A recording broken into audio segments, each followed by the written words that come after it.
Hello, hello sa inyo. Kamusta kayong lahat? So, ngayon, nabalitaan natin na magre-retire na si D-Rose. O nag-retire na? Hindi ko alam eh. So, ngayon, susubukan natin siya ng gawa ng artwork. Tagal ko na rin hindi nag-video. Kaya, try natin ulit gumawa. So, dito, naghahanap lang ako dito ng gagamitin nating picture niya. Searching lang ako dito kung anong maganda o madali para sa akin. Syempre, para hindi tayo mahirapan. Ganun lang. Huwag natin pahirapan sarili natin. Dito nga, hindi nga ako maka-decide kung ano kung picture eh. Sobrang daming maganda eh. Tingnan mo to. Sumisigaw pa. Diba? Angas. Hanap pa yan. Hindi niya talaga alam saan siya maghanap o ano ipipiliin eh. Scroll lang. Tagal. Search pa siya oh. Kala mo talaga eh.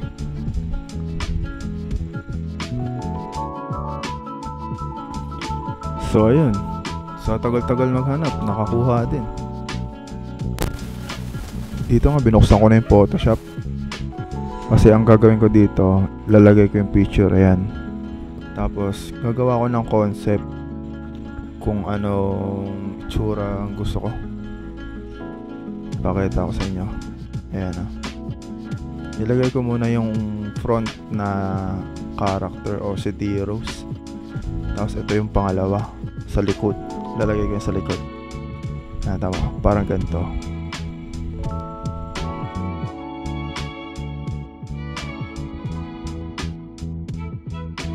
So ito yung unang gagawin ko sa harapan. Ito yung pangalawa sa likod. Bali ganyan yung design na bala ko. So ito. Inuna ko mag line art.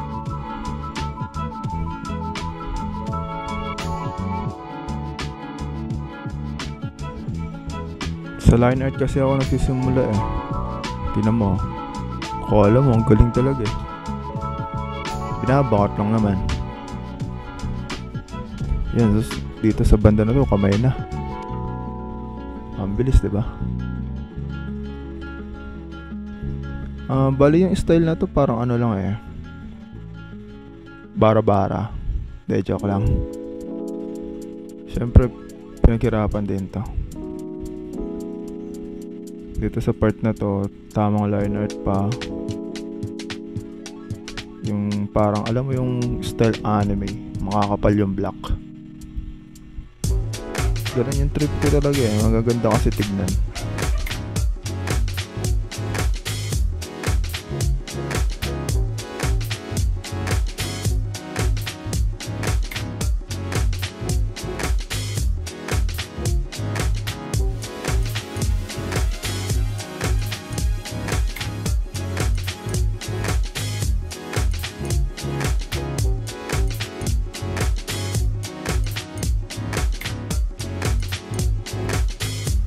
Dito naman sa mukha, tamang lagay lang ako ng dagdag details.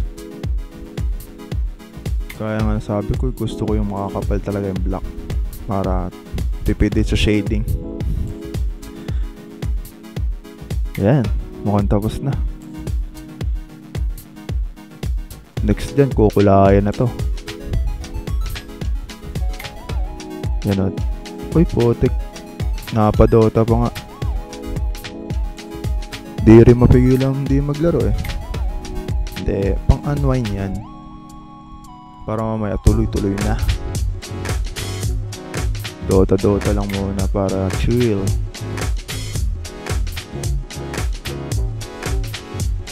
Hindi naman malakas. Okay, balik tayo. Dito, di ko pa nga alam gagawin ko dito eh. Tamang line at kapal-kapal lang ako ng mga guhit-guhit dyan. Tingnan nyo. Kinakapalan ko lang yung mga dulo. Kaya lang, ang angas kasi. Sigaw din siya. Comment kayo guys kung sino yung may idoli dito kay D-Rose. So tapos na ako dito sa liner. Pinakita ko lang sa inyo. Pinagyayabang ko lang yung binakat ko. Dito sa part na to, kunulayan ko na siya. Ang una ko dyan, base color. Sabay next na ginawa ko dito is highlight. Ayan. Ano pa nga eh, kulay na ito parang maitim pa eh. Babaguhin ko pa yun.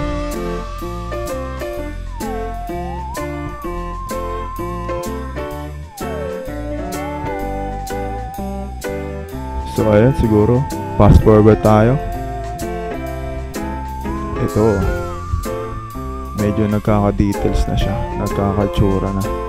Kaya sinasabi ko sa inyo guys, parang barbara yung style, pero maangas.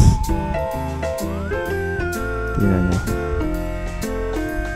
tinukulayan ko pa yung baba. Baba ba yun? Baba ng bibig.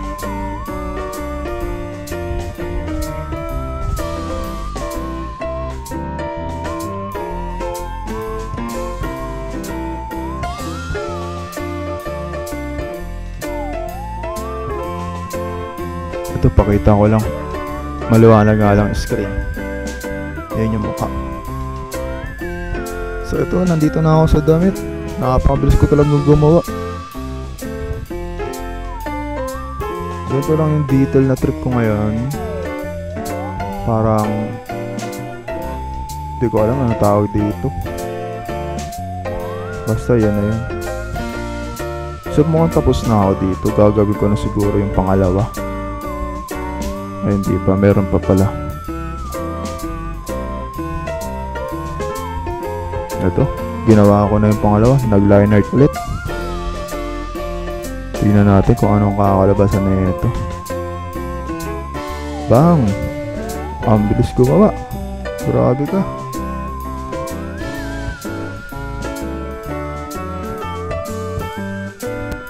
Dito nga. Nagtamang lagay lang ako ng detail.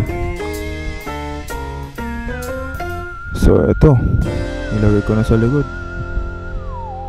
Pakita ko na lang sa inyo yung final output. Tara, samahan nyo ako.